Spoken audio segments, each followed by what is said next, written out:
Welcome, everybody, and thank you for joining our live webinar. I'm Melissa. I'll be the moderator for today's session. I'm the VP of Operations for Leverage, and I'm here with CEO Tricia Sciortino, founder of BELAY, CEO of BELAY, and Nick, founder and CEO of Leverage. And today we're going to be discussing how entrepreneurs and leaders can scale their business without pain. And these two people, the brilliant minds they're bringing and the education and information they're bringing today will help us learn how they've not only scaled their own businesses, but built companies that help others do the same.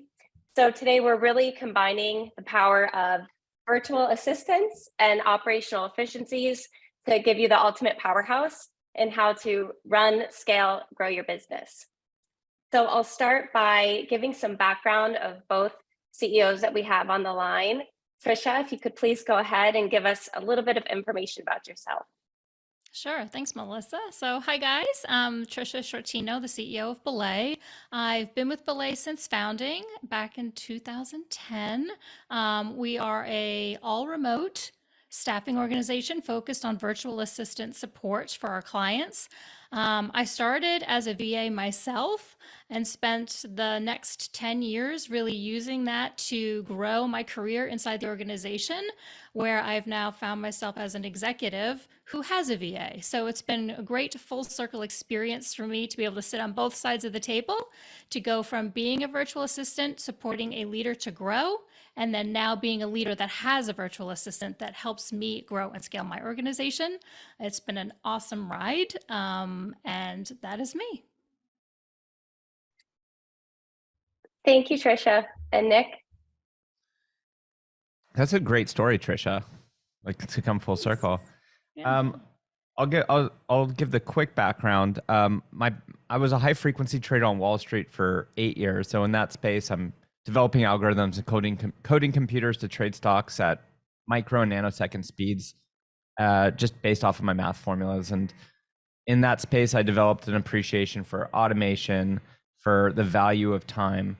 And I eventually got into the startup world, and I actually Leverage first was a VA and freelancer marketplace. So I know this space, and I know the value that an assistant and a staff getting that right team member can provide. And the short story for Leverage is we grew very quickly. We grew to 7 figures the first year, fully remote, 150 people. And we grew too quickly. And to the outside world, we had all this success, but under the hood, we had almost $500,000 of debt. I mean, almost $750,000 of debt, $500,000 in losses. Our org chart was just 2 of us. I was non-people facing, and my business partner was people facing. And one day, we're having coffee in a co-working space, and he taps me on the shoulder and he tells me he's leaving. Not in 2 weeks, not in 2 days. He's leaving in 2 minutes. And I go white, and I'm thinking, this can't be real. We're gonna definitely go bankrupt. And in the coming months, we lose about 40% of our revenue. We're, before I know it, cashing out a 401k, taking a loan from my dad. He took a second mortgage on his house to help us make payroll.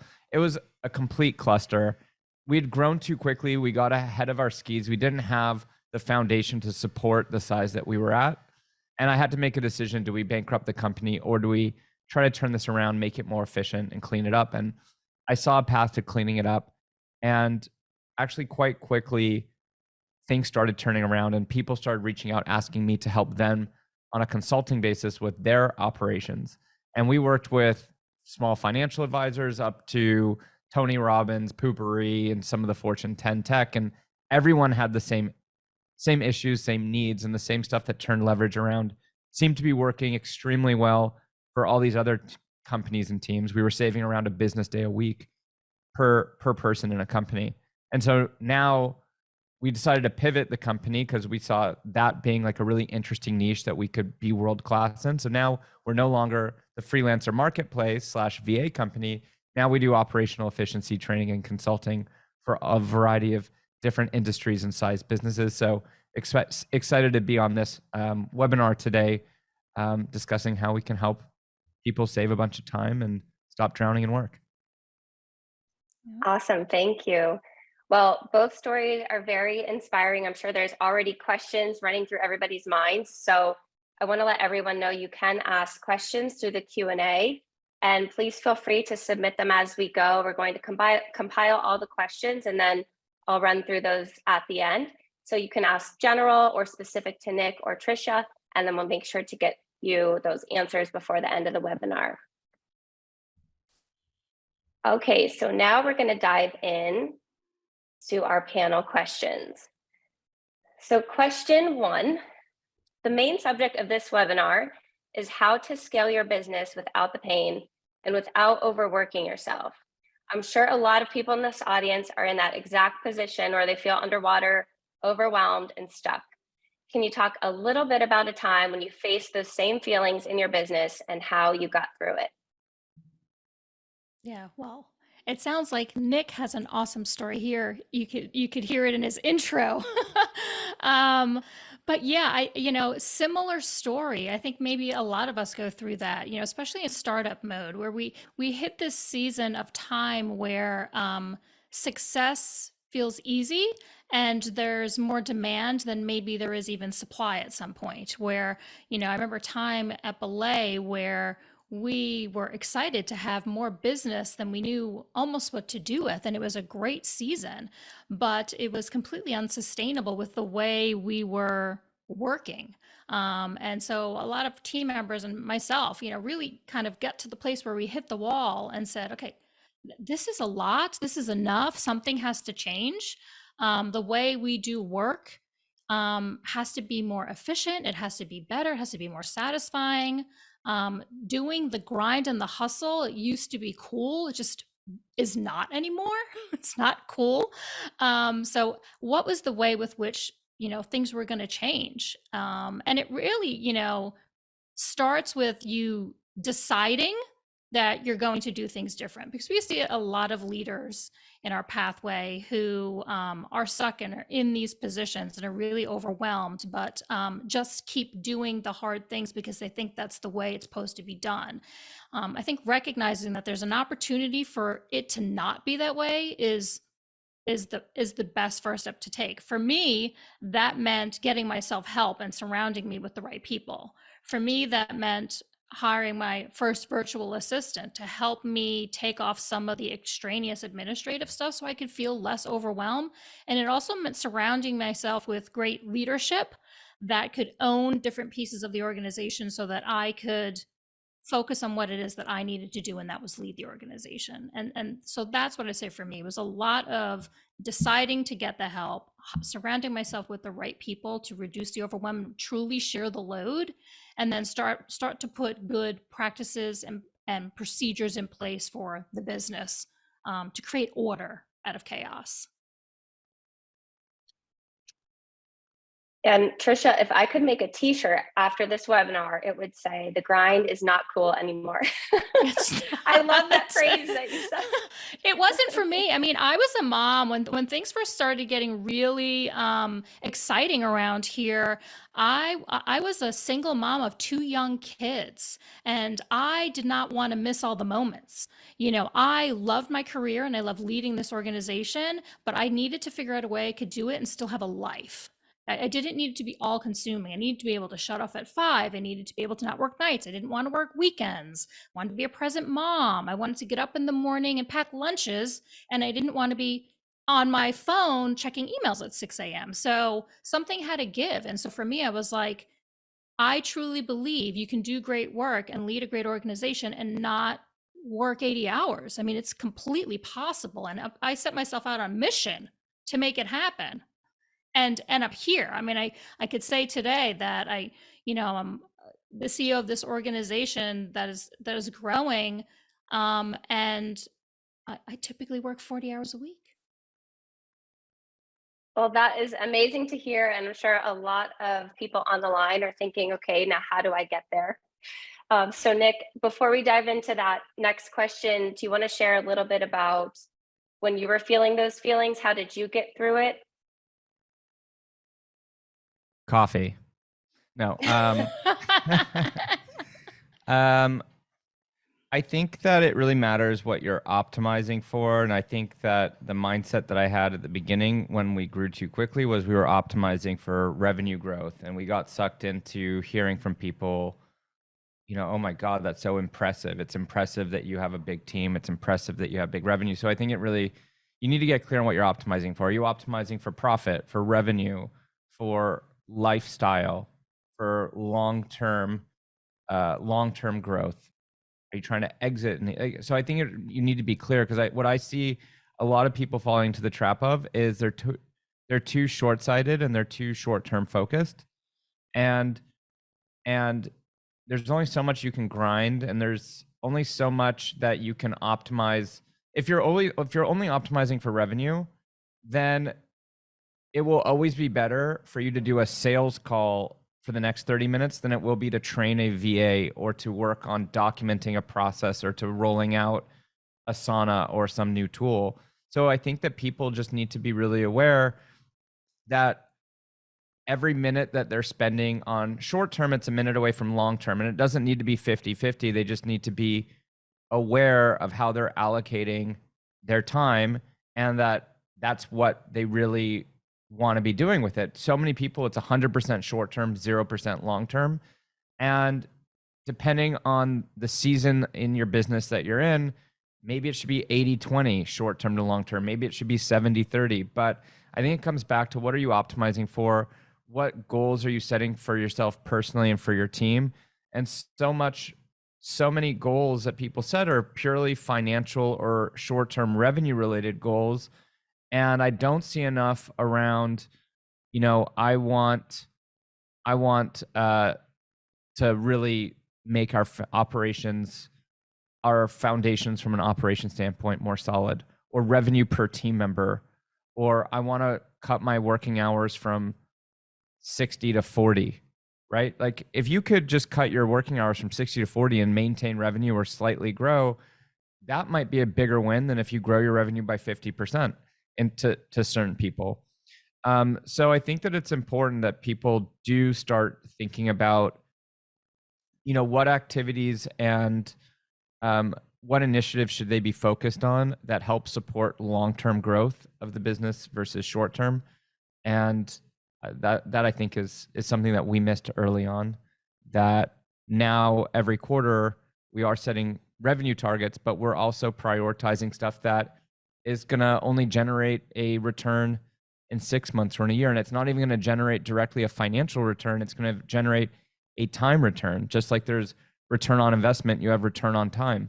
And so we're looking at things from that lens too, that we never looked at before. How can we invest 5 hours today that in 2 months from now we'll get a positive return on that investment, and now we're saving an hour a week for the rest of our lives, right? And so that mindset carries forward, whether it's investing in training an assistant, and that investment of time in the short term generates zero because that's time away from doing sales, but you do that because after a certain period of time you're going to be getting back time that hopefully adds up to much more than you invested. And it's the same with systems. How can you invest time setting up systems, processes, learning how to use different technologies, being more efficient, so that after a certain period of time, everyone in your company is saving much more than you put in? So that's my long-winded answer to that one. Well, and that's a good segue into our next question, because this next question relates to mistakes that entrepreneurs might be making. So in both of your experiences, what do you think the biggest mistake is that entrepreneurs and small business owners make when scaling their businesses? And how can we talk about reducing those mistakes or avoiding those mistakes altogether? Yeah, that is a great question. And I think we kind of talked a little bit about some of that already, but I think there's so many different things. I mean, to Nick's point, are you focused on the right things? I think it's very easy to be misdirected and misfocused on what it is you're doing, what you should be doing, and where you're going.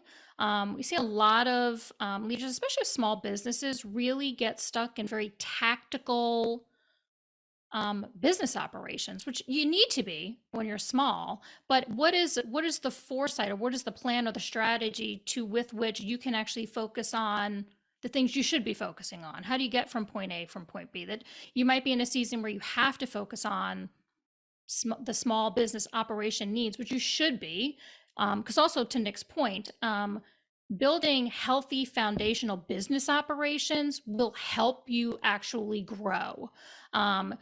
If you refuse or don't build those foundational operational efficiencies, you will find yourself in chaos. And then chaos, when you're twice the size with twice as many people, is just 10 times worse than creating system and order when you're really, really small. And we had the luxury of doing that really early on, is creating systems and processes and organization when we were small, so that we could grow without there being pain for team members, because we had great foundations set and great processes in place. Now, those often have to be revisited time and time and time again, because as you grow, the way you do things should evolve and change, and it will.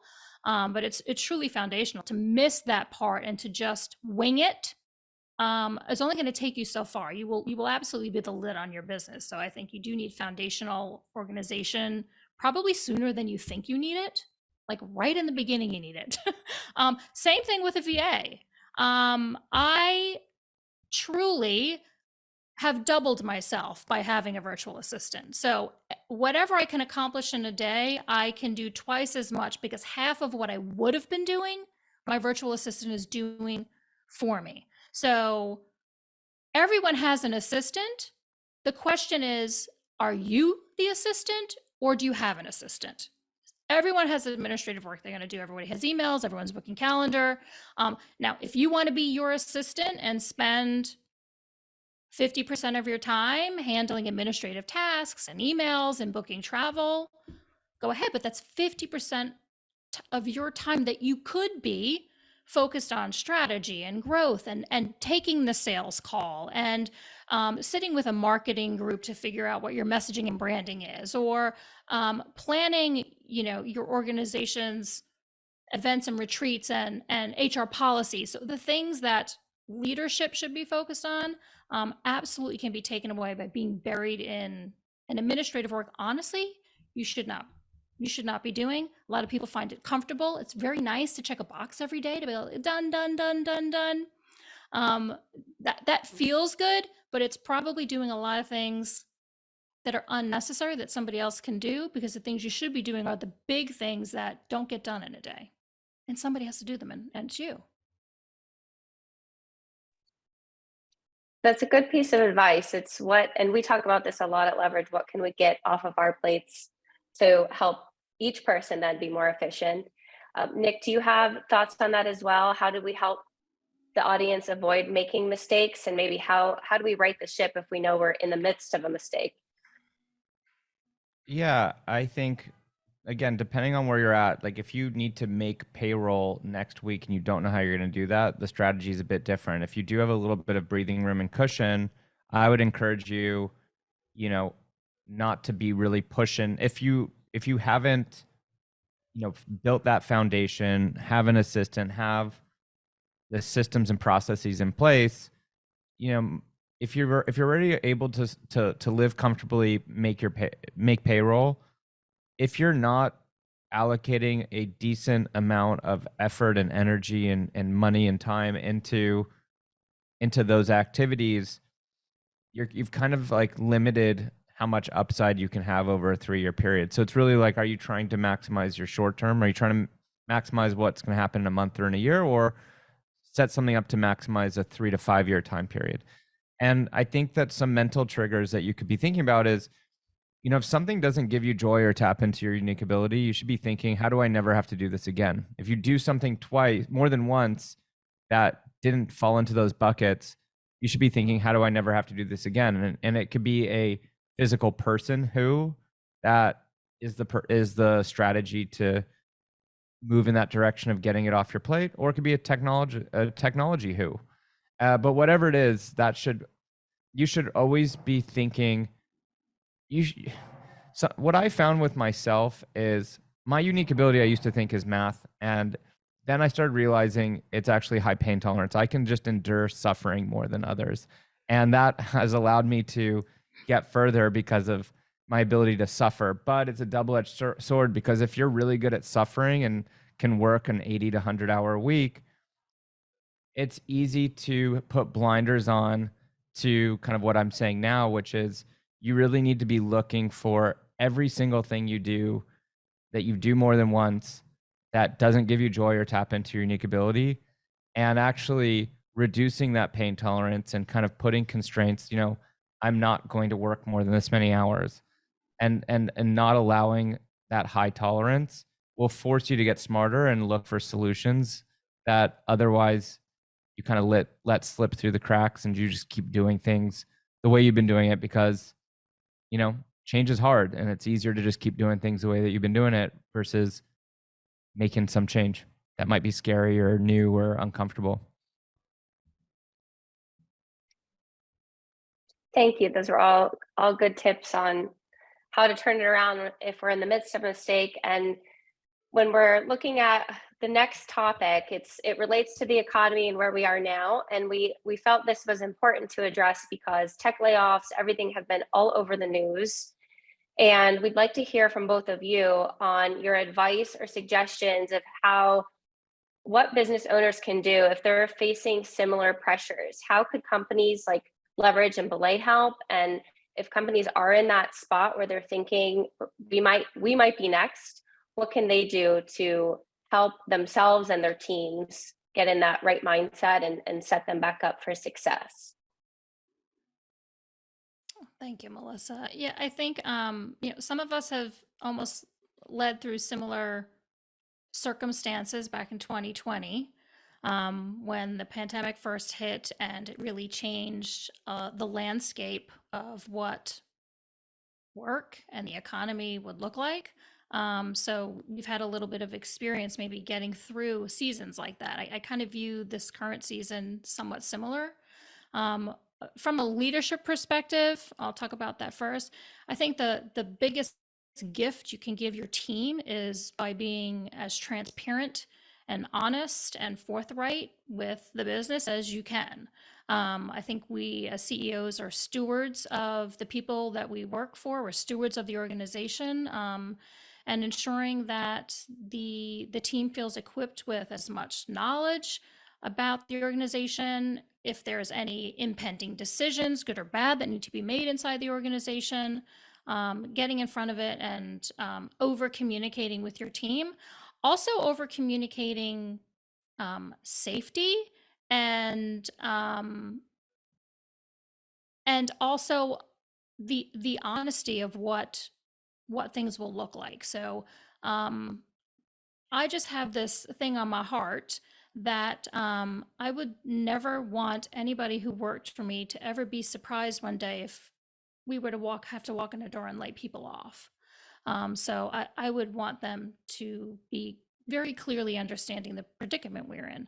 However, I do think there's so many things as CEO I walk through before we ever even would have to get to a decision like that as for layoffs. I mean, there's a lot of operational levers that can be pulled. As CEOs of organizations and business leaders, I know Nick is going to have such a great answer to this question, so I can't wait to hear it. But there are so many great operational levers to pull to keep the organization in good standing. Maybe you agree that you're going to take a dip in profitability. Maybe you have a strategy in place for how you handle a downturn in revenue and what that looks like. I think creating good strategy and having step-by-step incremental plans will help you lead an organization through a tough time. But also being the CEO who's out there being candid and honest with your team is probably the best comfort you can give people.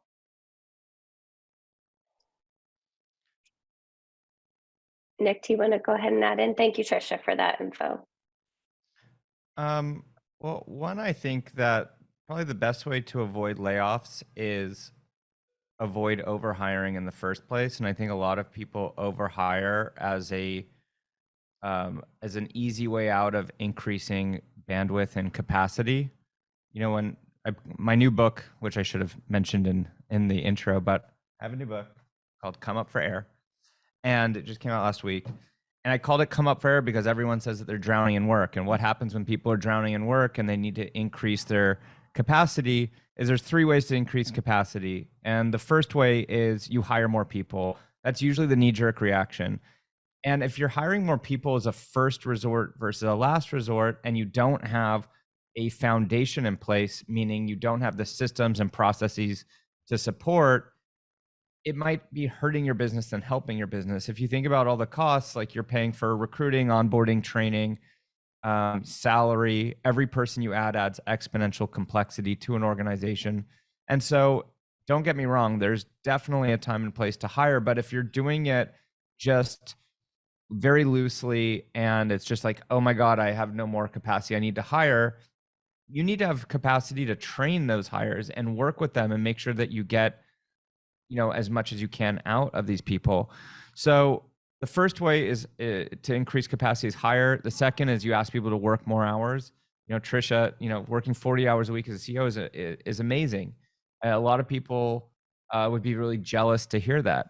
And so, you know, it turns out that most people don't like being told they have to work 80 or 100 hours a week. So telling people just to work harder is the second strategy that no one likes. And then the third is, how do you get smarter? How do you get more efficient? And so I think that that's a really good starting point with this. How can you, you know, reduce the need to hire as much as you had done previously so that when there is an economic downturn, you don't have as much fat to trim? And I think that that's a really good way to start. But make sure that you're getting full utilization out of your team too. You know, like if you're getting full utilization out of your team and people aren't imagine a world where not just you, but everyone is spending time on things that give them joy or tap into their unique ability, right? Everyone has an hourly rate tied to them. It might be $100 an hour, $50 an hour, $500 an hour, whatever it is, you have some type of implied hourly rate. If you're doing work that someone significantly lower than your hourly rate could be doing, you're losing money.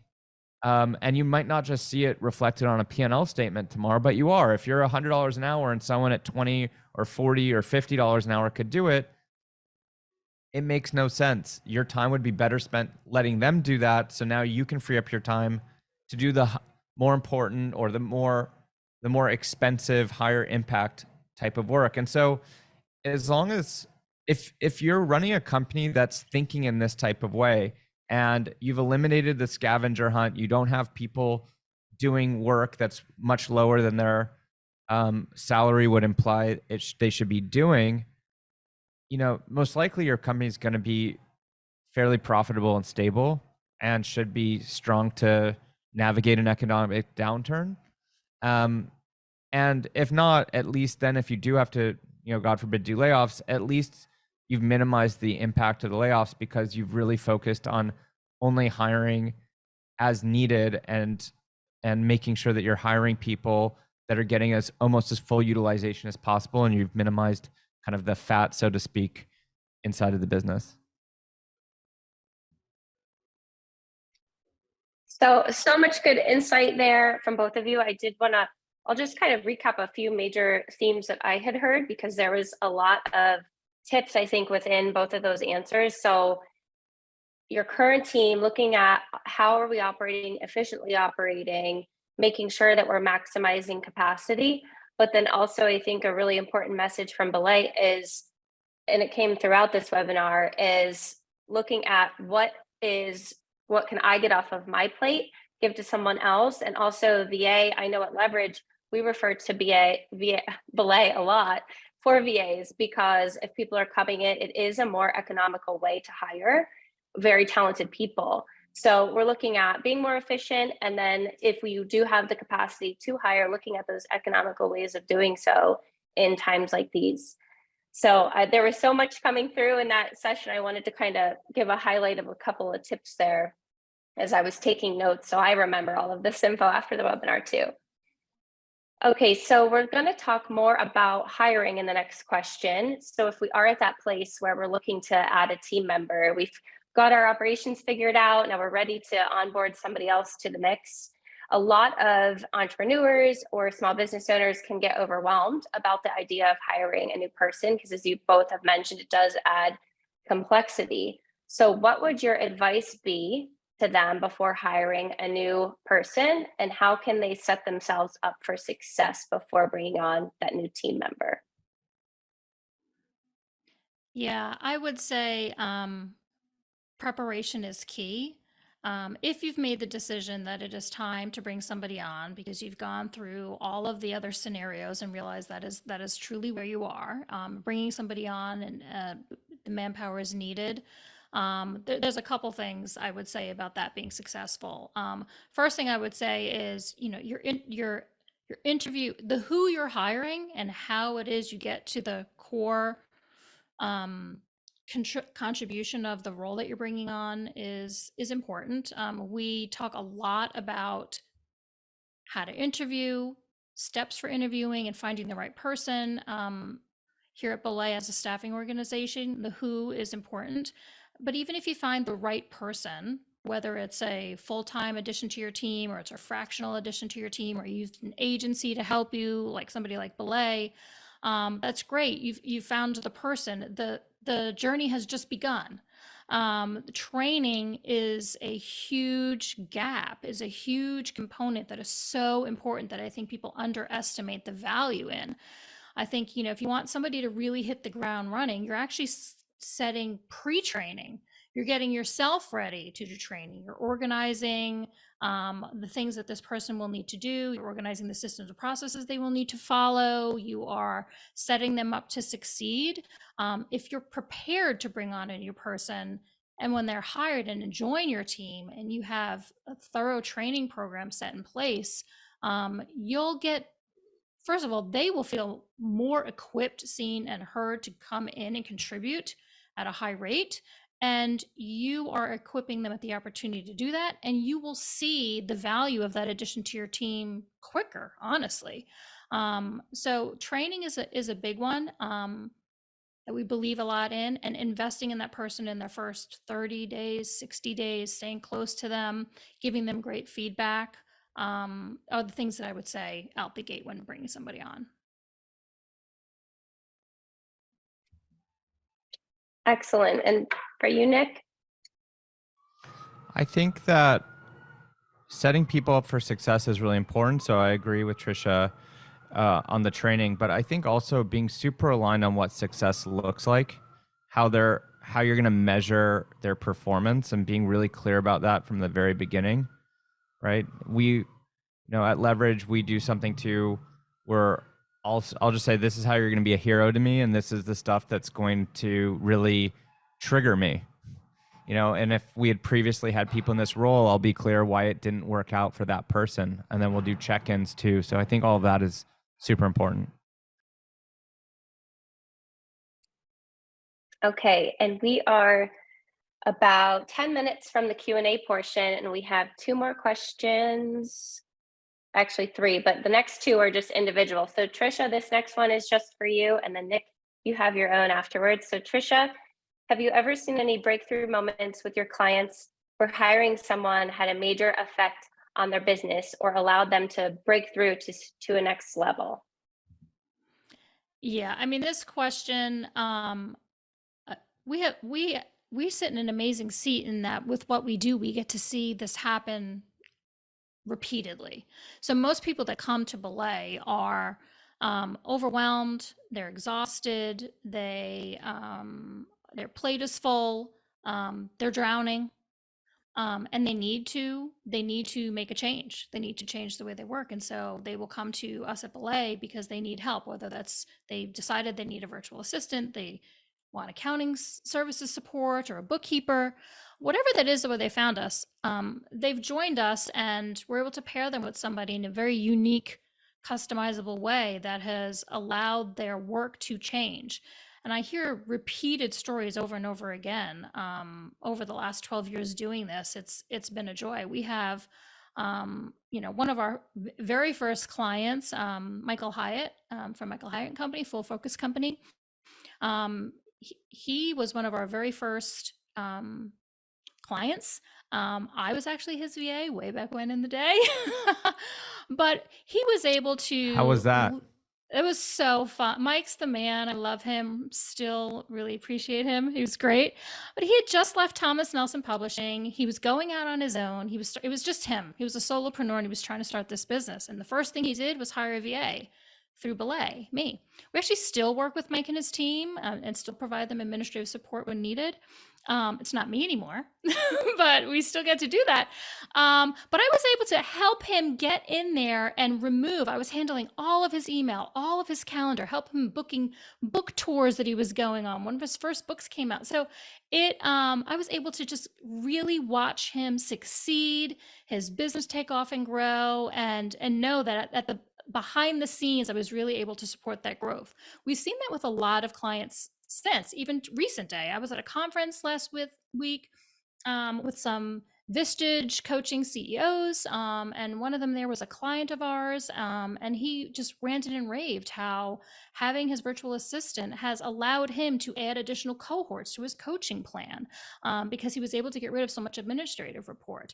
We've had organizations that have come in that have, instead of hiring one 40-hour-a-week full-time virtual assistant, decided they were going to hire 5 part-time assistants so each leader could have a dedicated person and they didn't have to share a person. And we've worked through scenarios where that has been so successful, and those individuals have been able to come back to us and say, it's amazing that I have my dedicated 10-hour-a-week person and we're not a shared administrative pool. And that's been amazing for us because they feel uniquely served by a very specific individual. So I can go on and on forever, but we've seen a lot of life-changing happen here at Belay, and that's part of the reason I'm here. It's great to see people have that moment for them. I love the idea of having the 10 hours a week for each person, because you do often see the model where it's a shared VA, but having your own dedicated, I think, would make such a difference. So thank you for sharing all of those. Okay, and Nick, for your question, we're going to talk about your book. So your new book, Come Up for Air, is helping teams who are drowning in work. And what have you found are underlying problems that have caused so many teams to feel as if they're underwater? There's so many things that cause people to drown and be underwater. I think that not being aligned on how you collaborate with people inside of a company is the number one. When you think about just how work has shifted in the last 10 years, it's not just a pandemic that has thrown people into remote, and it's not even this recession we're going through. There's all these new tools and ways that we can work, and it's no longer just text and email that can help support a team being a high performing team. You've got things like Asana and Monday and Notion and ClickUp and Guru and Slack and Microsoft Teams. And you might have heard of some of these and you might not have, but if you don't start adopting, you don't need 100 of these tools, but if you're not taking advantage of some of these amazing new technologies that can help you be efficient, not as just an individual, but as a team, you're going to be missing out. It'd be like the equivalent of you trying to operate on a typewriter still, but there's a new MacBook Pro with an M2 chip that you could be using. So there's all these new tools available. No one's ever been taught not just how to use them, but even when to use them. When I give talks and I survey people, basic stuff like if you needed to ask someone to write a blog by Friday, how would you go about doing that? Would it be a text? Would it be in an email? Would it be in Slack? Would it be in Asana? Would it be whatever?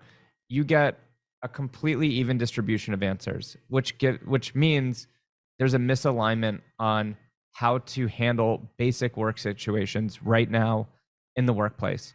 You want to announce a new hire. Where should you go? You shouldn't ask 10 different people that question and get 10 different answers, right? Or you want to look up what the process is for training a new EA. Shouldn't get 10 different answers. Like, everyone should be on the same page. Oh, that falls into this category. We should look here. This is how we operate. And so that's the purpose of my book. It's supposed to serve as this employee manual that you never got. It doesn't tell you when you get hired, a lot of the time it's, your core values and your vacation days and your insurance policy, but it's not, hey, at leverage, we use Slack, we use it this way. We use Asana, we use it this way. We use Coda as our knowledge base, and this is how we use it.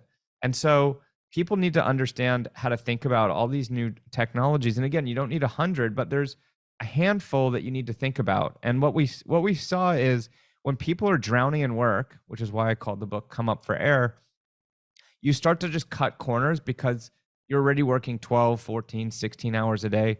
You need to just cut corners and you start playing hot potato. It's just like, take it.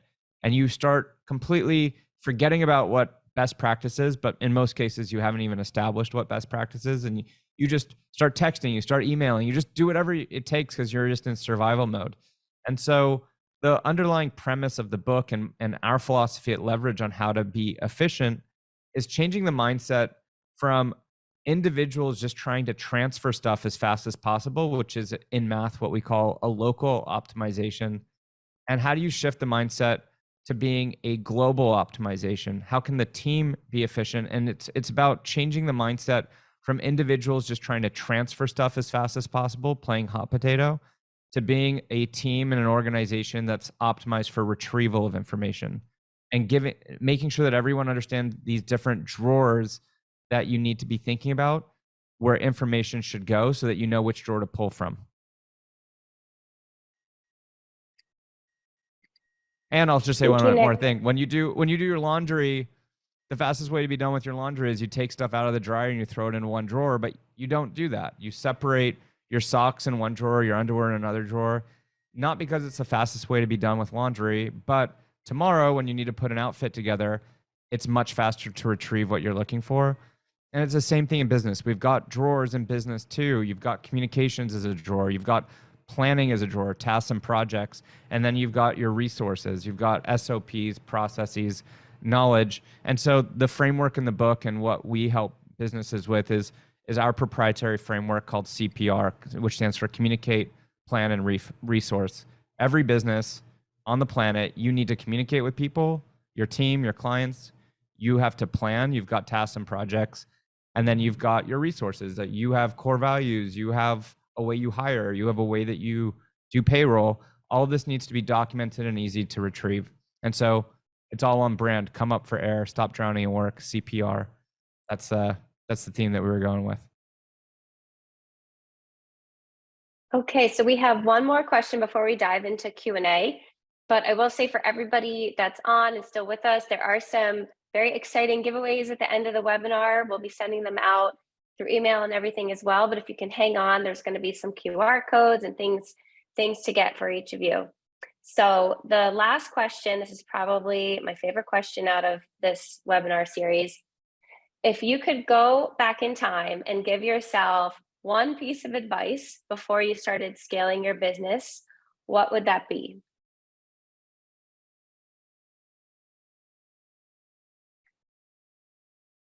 Tricia, I think you're on mute.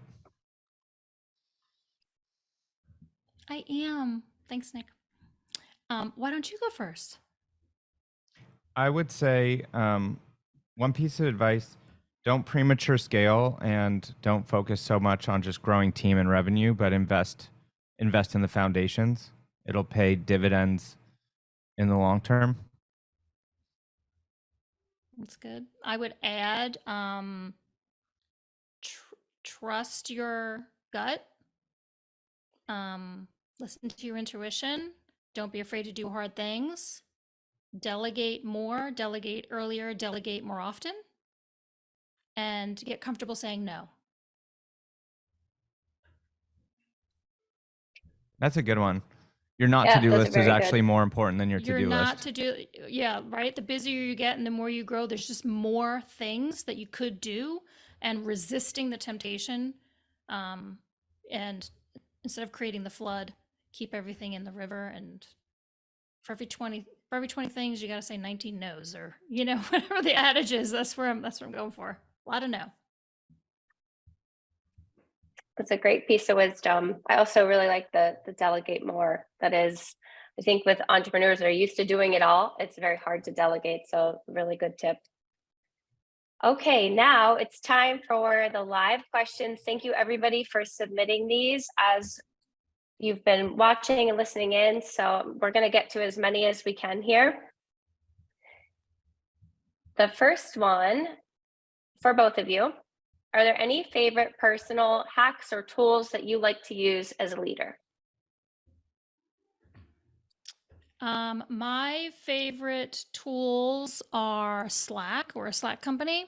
I love it. I'm obsessed with Slack. It's my favorite communication tool. I would also say Loom.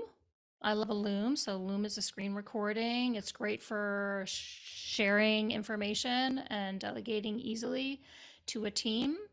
And then, of course, my favorite hack is having a virtual assistant. For me, Loom's great for asynchronous communication. We send a lot of Looms at Leverage, big Slack users. The two most popular things that we train teams with that I think we eat our own dog food and we couldn't live without because we're using it so much is one, email. Learning how to use email properly is critical, and it's the most commonly used tool in business.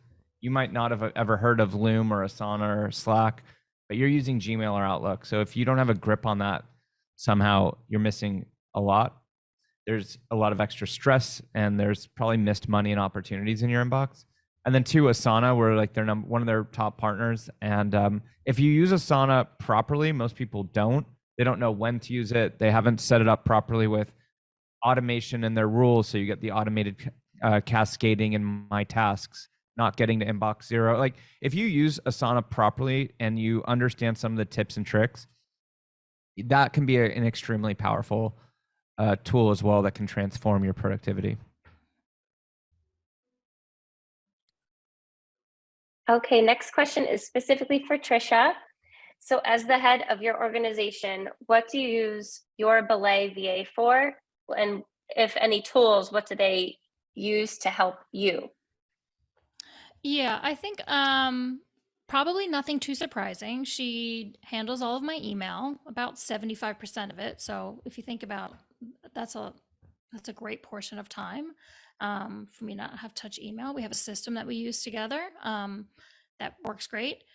She's doing all of my calendaring and meeting planning. So I'm on multiple Zooms and meetings throughout the day. She's coordinating all of those and working with all the people on the other side of those meetings to coordinate. She's prepping agendas for all those meetings. Sometimes she's joining those meetings and taking notes from those meetings and action items. Then any action items from any meetings, she's actually the one doing all the follow-up, so I don't have to. That is the biggest thing. It's like one of my least favorite things is owning a follow-up monkey, like being the one who has to, whatever happened with the X? What's the update on the X? I just want to the information to come up. So she's one that just helps me get the updates so I don't have to go ask for them. So that's a huge one for me. And then travel planning, event planning, meeting planning. So those are the biggest things she does for me. Most important things. It adds up to a lot. And then tools, we use the things we've talked about. We use Slack, we use email sparingly because she's supposed to be clearing out my email box, not sending me more emails. She's emailing herself if she's emailing me, basically. We kid around and say. So Slack, and then we have standing meetings. I think it's important. We get on a Zoom 30 minutes every Monday morning, and we get to see each other face to face and plan our week together. So that's what I would say specifically for VA for me. And one thing too to point out is time, whether you're using an assistant for personal life, business life, an hour is an hour, and it doesn't matter if it's for travel or for whatever, because that extra hour you can reinvest into whatever activity you want to reinvest it in. Absolutely. Agreed. And all those things add up to a lot of time in a week. I mean, managing email, calendars. Yeah. It's a lot of hours. So that is a lot of time saved. Okay, next question is for both of you. How would you both define productivity, and what does it look like? Let's take that one, Nick. I would just say that it's being able to perform any activity with as little slippage as possible. Yeah, and then I would add add to that and say, also being productive to me means not doing things I shouldn't do at all. Yeah, Like, that's don't a good even one. touch. Yeah. Like, productive is don't even touch the things that somebody else should be doing. That's how I can be most productive. Yeah. Doing things that give you joy, tap into your unique ability, and are within the hourly rate constraint that your time is Yes. worth. Yes, do what only you can do. I mean, I'm the only one I see you that can do certain things. I'm the only one who can cast vision. I'm the only one, and everything else needs to not be me, and that's how I can be productive.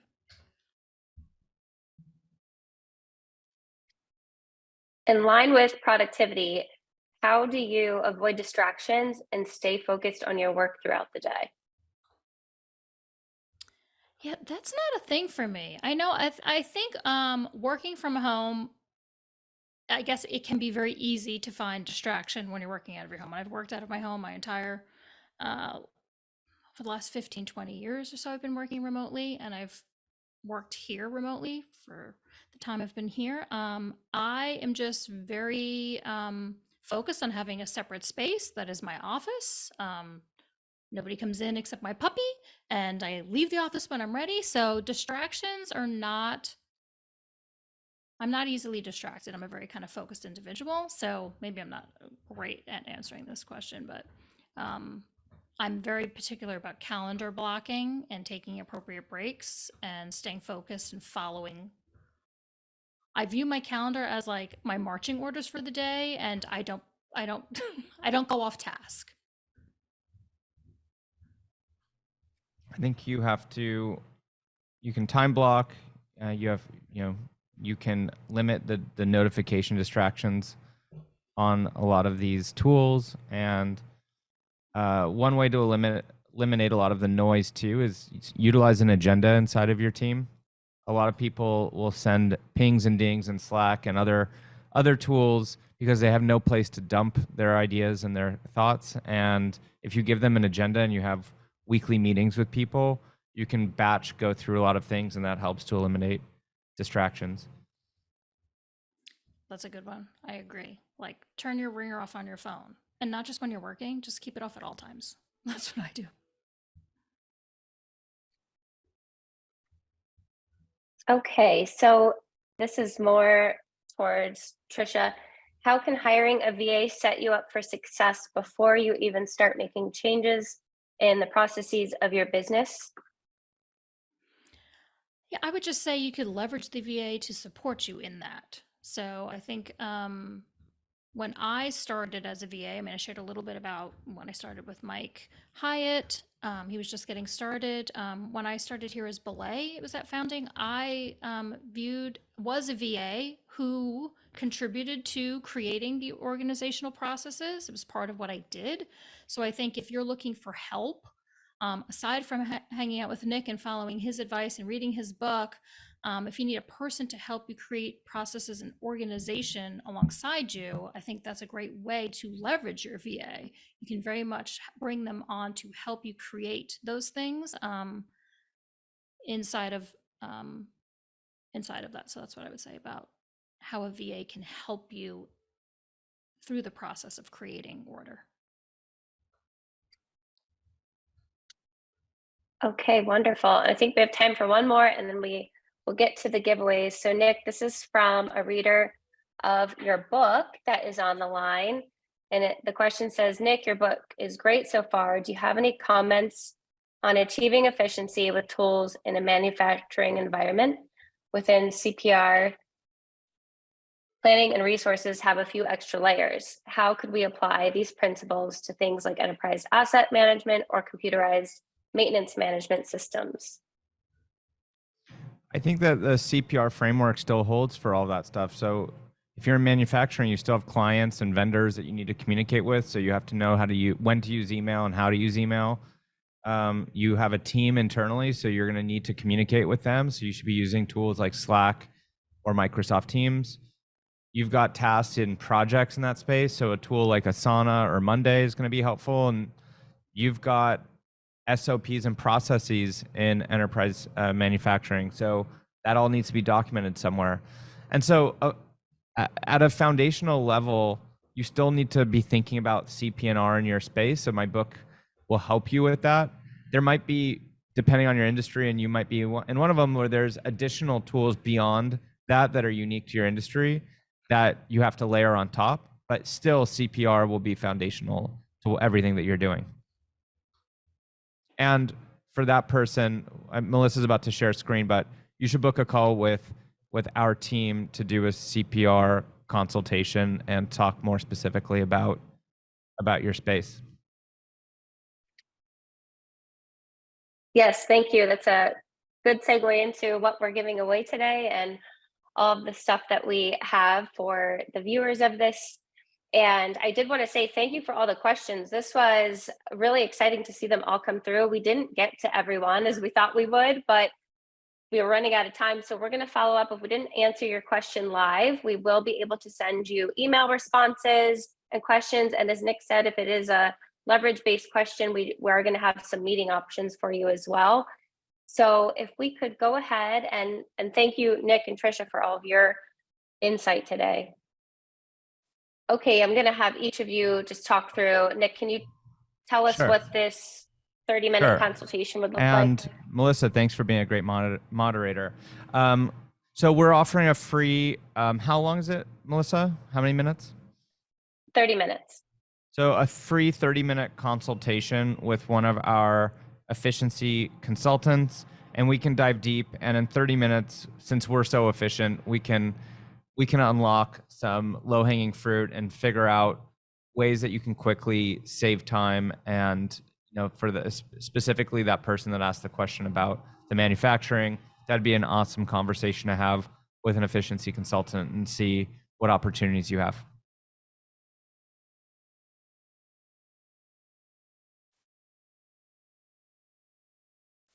And if you don't get the QR codes, we will send links for these after an email as well.